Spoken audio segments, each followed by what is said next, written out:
Salutations, everyone! Welcome back to Total Warhammer 3. I'm Lord Forwind, here once again with Zach. Hello. And we are grinding out the last bit of this campaign. So, we have to wipe out 4 Zygian settlements without losing any of our initial ones. So, I'm going to progress, Zach is going to defend.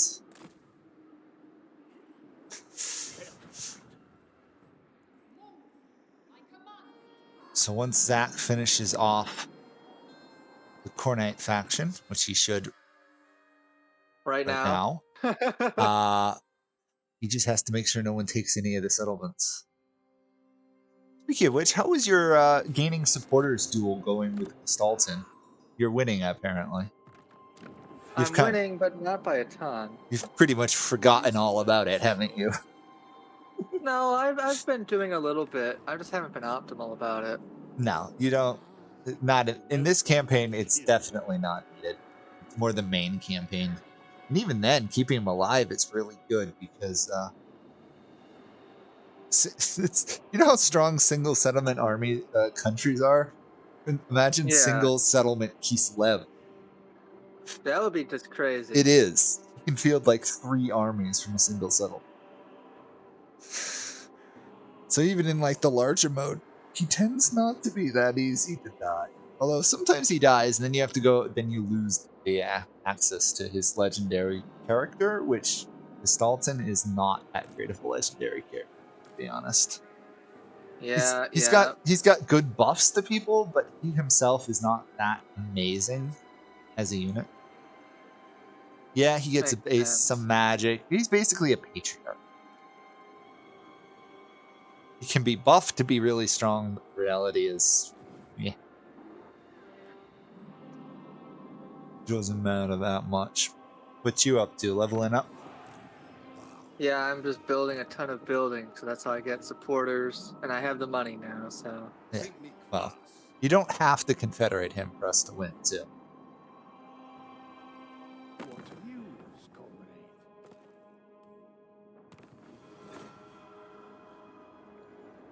Okay, next turn I should take one of the 4 settlements. It looks beautiful. It looks like Stalton is, for the moment, his attacks are down. I think he's kind of run out of troops for the moment. That's okay. He still has some, but he's not being very offensive at the moment. I'd lose a single unit to take a settlement with a garrison and a full staff sitting next to it. My Boris Ursus is nice. So what's the Shrine of Urson over here? 1 second. Where are you looking? North of Castle Alexandra. I suspect it's just a legendary location in the game, but you can interact.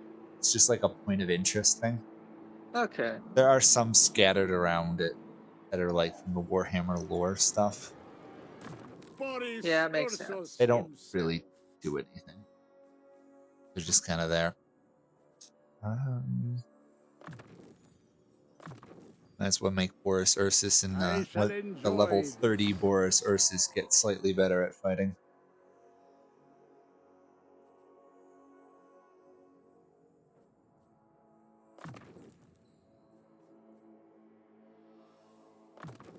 I'm just turning my patriarchs into barrel riding healers. Yeah, it's crazy. That's a terminology I never thought I'd really ever say. Well, bear riding healers. Yeah. A tool fit for a lord.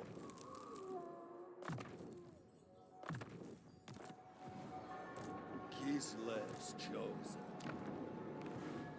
It's gotten to the point where I'm not even caring what are in the settlements. Yeah. At some point, you just stop caring. It's really kind of both sad and hilarious. Boon to a great state.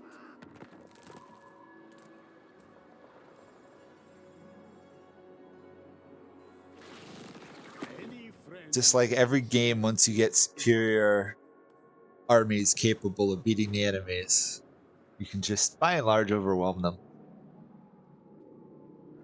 I will say it's one thing I like about the Skaven in this game is the Skaven can overwhelm you with numbers even if you've got amazing armies. It's not easy for them, but they can. But it is possible.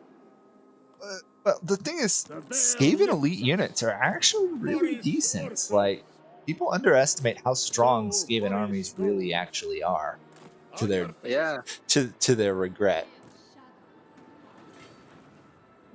I think it's more because the Skaven infantry suck, but their war machines are just.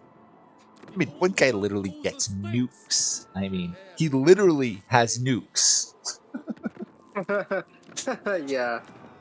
That guy's, yeah. Insane. He's totally nuts. Totally nuts. Well, I'm going to get another settlement this turn, and then pretty much every other turn I'm going to get settlement. So about 5 more turns at least, probably. Assuming my army doesn't get wiped out. Also assuming Kislev doesn't take them before I did. Which is looking like he might.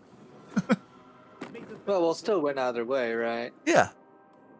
Oh, yeah. We're good. That's why I was so surprised that he was allowed to refuse a call to arms. Because obviously the game mode is designed that he's not supposed to be able to decide calls to arms. But he did anyway. Yeah, and that broke the alliance and caused 90% of the problem. I guess the solution is not to call him to arms because he's going to join the war anyway. Seems like an obvious bit of a bug, though. Well, live and learn. We know for next time. Live and learn and bribe him if need be. With like 20 plus cows. It was more because I had sent him like 9+ earlier as a gift. Oh my god. The guy walked away with like 40,000 money or something for me. What did he even spend it on? Armies, thankfully. I can That's see. good. I can see he spent it on armies. He's got way more armies than he should have. Power of the AI and cheap upkeep, I'd say. Yeah. Oh, all the level ups. My time to delay everything for you, Zach.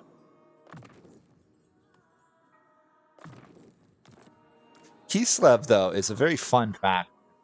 And is really, really strong. Like, I think they're one of the strongest factions in the game played right. And they're really defensive, which is nuts. The fact they get 2 garrison-style buildings, they get legendary garrisons, kind of crazy. It doesn't feel like they should be as strong as they are, but I guess the game creators were trying to come up with this fantasy of just being a defensive faction without it turning into, like, the Fae, where you have Bastion. Yeah, yeah. I will say, though, I hate the Grand Bastion. I think it's one of the worst design things. I like some of the mechanics. Attrition in my own province here. Corruption. There's more than 50 chaos corruption in it. It'll go away. It's going to go down like 18 next turn because of the Tsarina's purging of it. I just think in general the game has a problem with corruption. Corruption should hurt more both ways. Like, it's barely noticeable, but it is. Well, considering your local population is 2, and then most of your upgrades for lords is like 1. So it's really hard to actually corrupt anyone's lands, despite being neighbors, which feels weird, because it feels like that was like part of the game's intention was, oh no, corruption's spreading into my lands. Well, no, it really isn't, because of how the game was. It's like I've got a building in Prague which has where is it?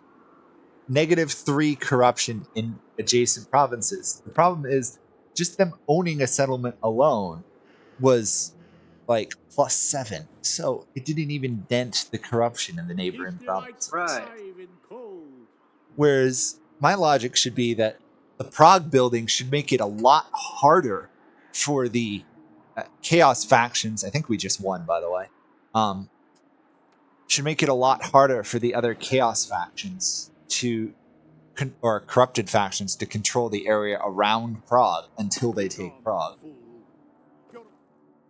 Really, yeah. I think we won. Yep, victory! Victory! Awesome. Is this your first completed Warhammer campaign, Zach?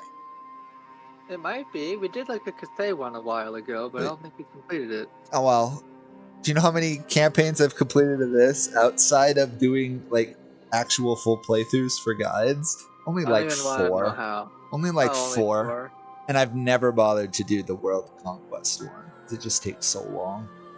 Although, considering they've been speeding it up more, I might give it a try now. If anybody wants to see him do a World Conquest, you guys should comment. Oh, definitely.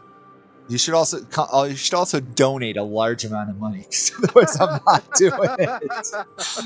I have some sanity left after years of YouTube. Get all your friends to subscribe. You should do it. If I got to 20,000 subscribers in like 2 months, I would. But considering I haven't even hit 10,000, not bad. But in all seriousness, if people want to see another co-op campaign, like a Grand campaign or the other, I think it's what, Empire, Cathay one, let us know, and we might actually do it. These don't take the longest time to grind out. Yeah, this wasn't too bad. So I had 5 settlements. I lost 2 settlements, and let's see, how many battles did I win? I lost 7 regions, I think. Yeah, you were with. I fought. How many losses? I lost only 1 battle, and that was the minor settlement battle. Every other one I won, even though my people got injured or hurt, which is hilariously annoying. So anyhow, that was the mini multiplayer campaign. Something rotten in Kislev, which Hope is you guys enjoyed. Yeah, which is kind of fun. The fact that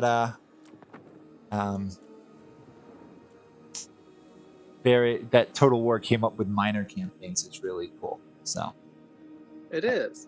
Anyhow, thank you guys all for watching. Let me know if you want to see more. Like, comment, subscribe, all that great stuff. And everyone say thanks to Zach for showing up. It's nice to have a guest. Hey, it was fun. I enjoyed it. Thanks for watching, everyone. Bye for now.